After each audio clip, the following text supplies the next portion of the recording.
On August 8, 2005, 100 delegates from 14 countries arrived in Dawson City, the site of the Klondike Gold Rush, to inquire into the condition of the gold market.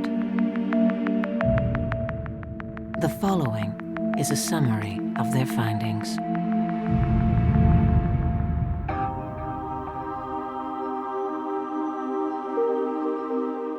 Gold has been and remains money, the most important money in the world, the only immutable and lasting currency, potentially the most powerful currency.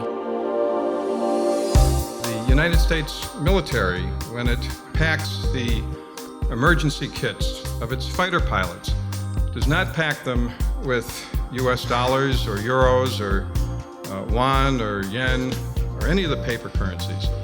It packs them with these little things, 100-year-old quarter-ounce British sovereigns, gold coins. Why is that? That's because at all times and in all circumstances, this remains money. Because the world has forgotten the monetary role of gold, our world is in serious, very, very serious trouble. That is the one major reason for the present worrisome state of the world. The abandonment of gold as money, of the discipline of gold, is the major reason, if not the only reason, why our world has become a very dangerous place. The future of gold depends on the opportunity for gold to do what it has always done throughout history, namely to provide a neutral tool that people can use voluntarily without force or coercion as currency as we go about our business each day, participating in our market economy to fulfill our needs and wants.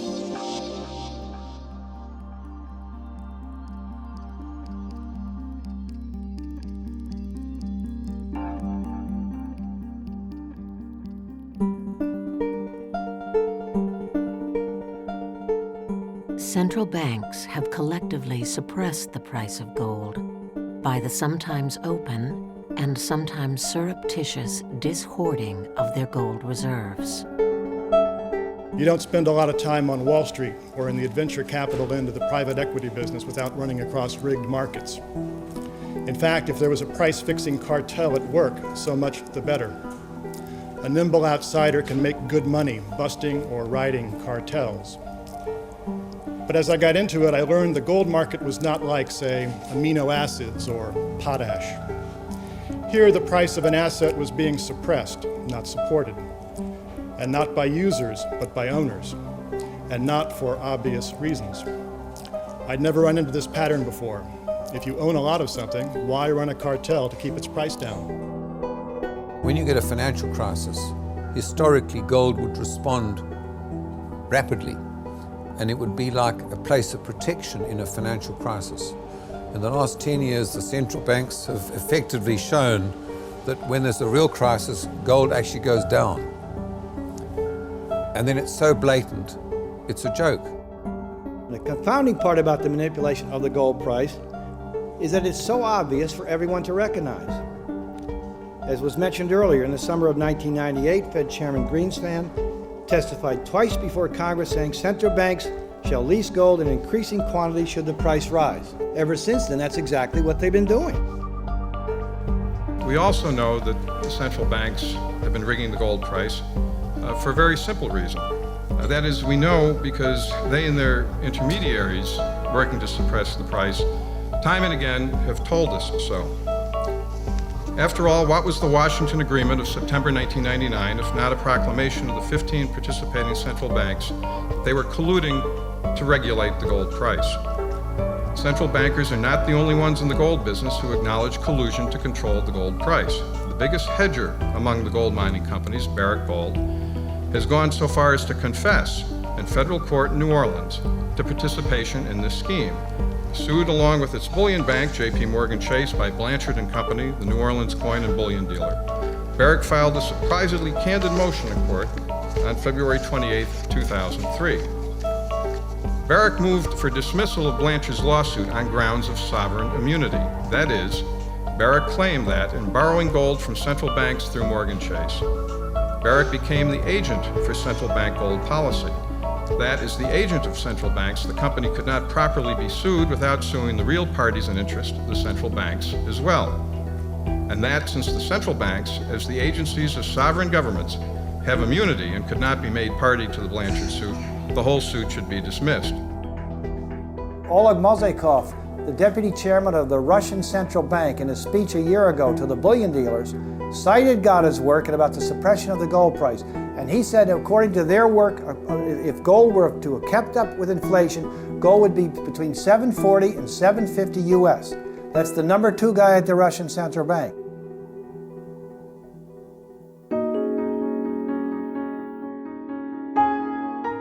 Central banks are suppressing the gold price to make their own currencies seem stronger and to build confidence in the international reserve currency, the US dollar.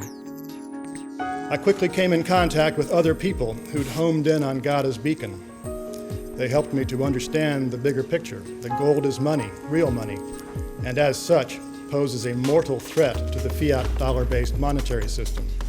The preservation of the bank's power to create what we use as money is infinitely more important than the price of a portfolio asset. The only reason the banks held on, or pretended to hold on, to their gold inventories was to maintain their control over the market and to keep the exchange value down in relation to their competing paper franchise. You don't need a conspiracy theory to know that the gold price is manipulated. The central banks have said we're selling gold. Now they're either stupid or they've got a good reason. I don't think they're stupid. So what's the good reason? And the good reason is that they want to prolong the longevity of the irredeemable bits of paper that they issue as money. Simple as that. Now, just the other day, I reread a statement that Prime Minister Blair made when the British began their gold auctions in 1999. And he was asked, why are you doing this? Blair said, well, I'm selling because it's a bad investment. Now, the bottom line is that looking back, the average price he got for the gold was $275 an ounce. That's a figure of public record. The price the other day was $438 versus $275 over a 5-year period. In relation to the performance of currencies, it wasn't very clever. So Blair's not stupid. So the chances are he wasn't being stupid, he was being dishonest. He was selling it not because he wanted to invest it into dollars. He was selling it because he was trying to do his friends a favor. Add to the supply, keep the price down, because the financial system at the time was under pressure. Now, what I find most reprehensible about this whole charade is that we have seen this act before, and it failed spectacularly in its first run in the late 60s and early 70s. At least the London Gold Pool, which was in effect at that time, was a considerably more open attempt to hold the gold price in the neighborhood of $35 and maintain the fiction that the US dollar was as good as gold. However, it was overcome by the reality of a large US budget deficit driven by the attempts to conduct the Vietnam War while financing the Great Society, an explosion in oil prices, which ultimately took the price from under $3 to $40, and rampant inflation throughout the system. The value of paper currency came into question, and gold rose from $35 to roughly $800 per ounce in less than a decade. It wasn't corralled until Paul Volcker took over the reins of the US Fed and, using draconian methods, squeezed the inflation out of the US system for a very short period of time. Now here we are, 25 years after the previous peak, and they're at it again, aggressively suppressing the gold price in an attempt to protect the world's totally fiat monetary system. I'm not sure what is more pathetic at this point: the renewed attempt by the powers to be to control the gold price in the face of their previous failure, or the investing public's blithe disregard of history and acceptance of the current status quo. I really think that the current gold suppression scheme looks like an act of desperation, which will soon be overrun. But these truths are just part of a much larger, more monstrous truth, which is that the rig is run to prop up a monetary system that is immoral and in conflict with the foundational law of the United States. And here's where it gets tricky. The rig is just a means to an end, but it is a vital and an indispensable means to that end. The deeper you dig, the more vital it seems to be. Our monetary system is, after all, just a confidence game. If people lose confidence in the dollar, the system doesn't so much collapse as evaporate. There is no better way to undermine confidence in government's funny money than to let real money run free.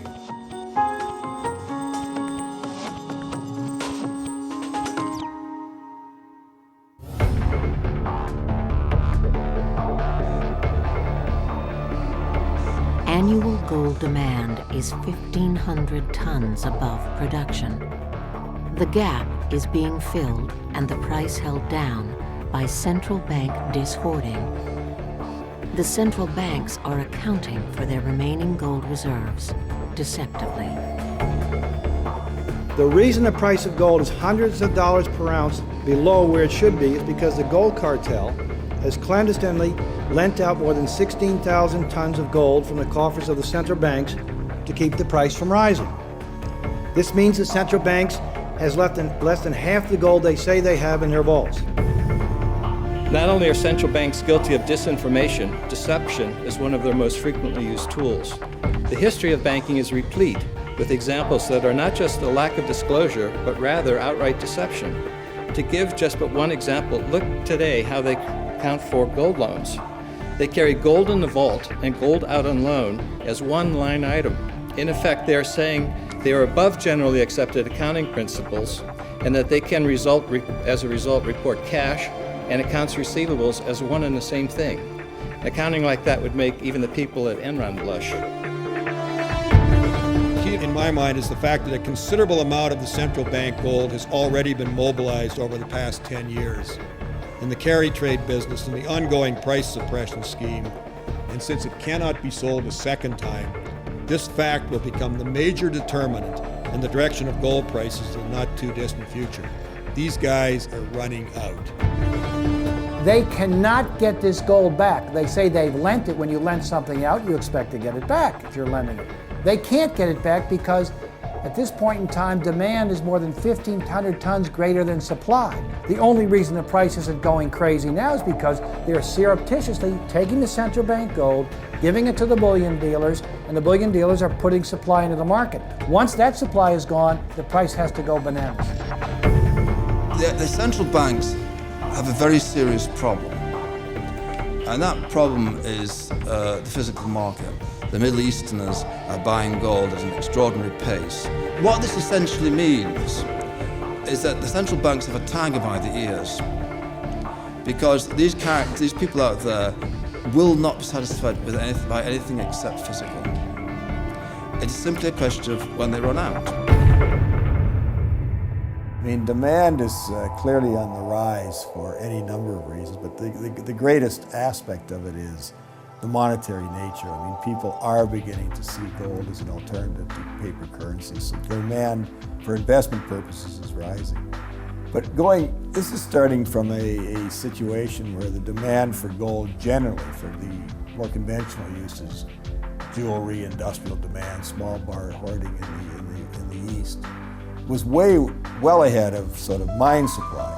So I see, because of investment demand, the demand for gold rising fairly significantly in the upcoming years. At the same time, that there is no way in the next 3 or 4 years gold mine supply is going to do anything but decline. It's currently somewhere in the neighborhood of 2,500 tons. It should decline closer to 2,000 tons. And there's nothing you can do about it because it's basically baked in the cake, essentially, because there hasn't been enough exploration. And there's not a lot of new projects ready to go, and it takes a long time today with the permitting issues and everything else to get a new mine into production. So production from the ground is not going up, and if demand rises like I think, you've got an interesting sort of supply-demand equation. the cheering thing is, they got into this thinking that they could sell 100, 200 tons a year for the next 100 years and then worry about it. It turns out, in fact, they're having to ship out, who knows, 5, 8, 10% of their remaining stock, perhaps even more, in physical form, plus what they're having to sell in the option market to deal with the occasional forays of the hedge funds. So, it's later in the day than everybody thinks.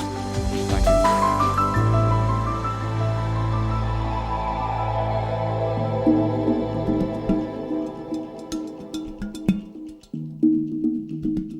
Let me enumerate just a few of the reasons why the situation for gold enthusiasts is better this time than it was in the 70s. I mean, first and foremost, and we've talked about this before, the central banks have parted with a far greater quantity of their gold this time than they did the last time, and it far more than is generally known.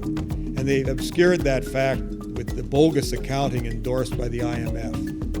I mean, receivables are not distinguished from gold. This was talked about earlier, but I mean, I think it's really significant that the receivables are not distinguished from gold held in the vault, thereby is obscuring how much metal has already been dumped into the market. And the second great point is that there are a number of new influential players on the central bank scene who are not under the hegemony of the U.S. However, the central banks today, I mean, the Far East, China, Russia, etc., they've been accumulating remarkably huge reserves, primarily U.S. dollar denominated. And at some point, I believe they will be delighted to relieve the Western central banks of whatever further gold they feel that they may wish to dispose of. And then lastly, there is infinitely more paper this time around, depreciating crappy paper money in comparison to the outstanding gold stock than there was in the 70s.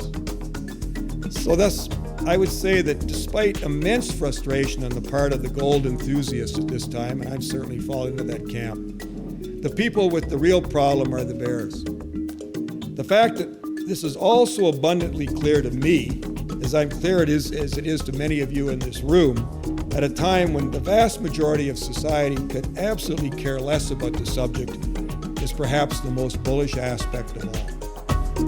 The reluctance of central bankers around the world to think of gold or silver as money is going to be overcome. There's going to be a change in attitude when the frightening, terrifying disaster finally strikes upon us. Then there is going to be a change of mind, and that is when I think that this idea of how to introduce silver and gold too into circulation in parallel with paper will become attractive.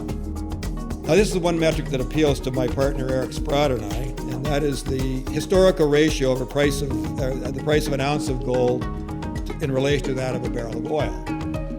In a relationship that has been in effect since the gold price was unleashed in 1971, a price of an ounce of gold has traded on average in the sort of succeeding 34 years at an average of 15 times that the price of a barrel of oil. Today, the ratio is 7 to 1. And if the historic relationship were in effect, the current price for gold would be roughly $800 to $900. You know, does it really make any sense, the gold-oil ratio at an extreme, for the oil companies to be putting money into buying back their shares? They're just basically buying oil at a very high price. And if you look at the kind of money they're spending, well, maybe they should just buy gold.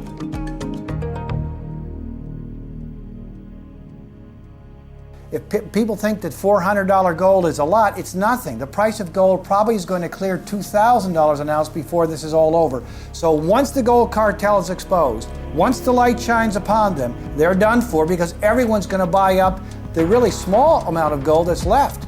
And people don't understand that, and that's what this conference is all about. We want to make them aware of what is coming, and once they're sure of it, there'll be another gold rush just like there was in the 70s.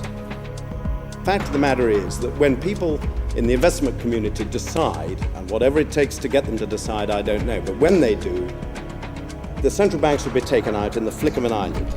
And I just believe that we mustn't get too defensive about this. In 1980, 5% of investment monies worldwide was in gold and gold shares. It would take just a tenth of that percentage to take central banks completely out of their gold. I believe we must labor to expand and amplify support behind GATA. 1, because the economics of our business demands it. 2, because the synergy from our combined efforts will prosper it. And 3, because the folks who pay our way deserve it. Having come to the heart of gold country to inquire into the condition of the monetary metals and the industry that produces them, we conclude and declare, while governments affect to have no use for them anymore, the monetary metals are of greater importance than ever because of their ability to hold value independent of arbitrary government power. Since they issue competing currencies, governments have a powerful interest in suppressing what is perceived as the value of the monetary metals. Governments have achieved this suppression through strategic and often surreptitious lending and dishoarding of their metal reserves. While it is seldom officially acknowledged as such, this is the manipulation of currency and commodity markets that should be free and transparent. To assist in the suppression of the monetary metals, and at the urging of the International Monetary Fund, the IMF member governments engage in deceptive accounting of their gold, deliberately confusing gold in the vault with gold that has been leased or swapped or whose ownership otherwise has been impaired. We believe that individuals and nations alike have the right to decide what they will use as money, even as we acknowledge that freely traded gold and silver are simply the most convenient guarantors of economic liberty. The question is, is the goal here to end the manipulation or expose it and then end it? Because if people, the biggest money in the world, knows what we know and what's coming, it'll be like the end of the London gold pool. Everybody will want to get there first. But once the people really know the status and what these people have done, that's the exciting thing for everybody here. Once they know this, it's hallelujah time. We want to make it happen this year, not 2 or 3 years from now.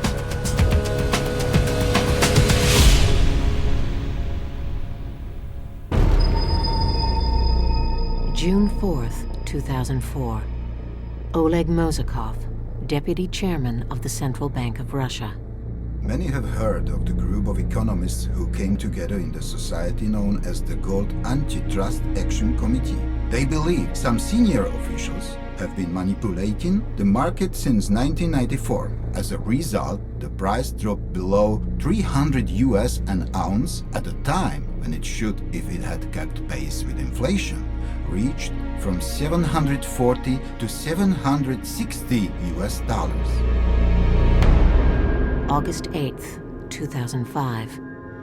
A highly regarded economic consultant to Russian President Vladimir Putin, Andrei Bykov, attends the Gold Rush 21 conference. August 11th, 2005. The price of gold broke the $6 price capping rule. Gold rallied $84 per ounce in the ensuing 4 months, despite a rising dollar. November 22nd, 2005.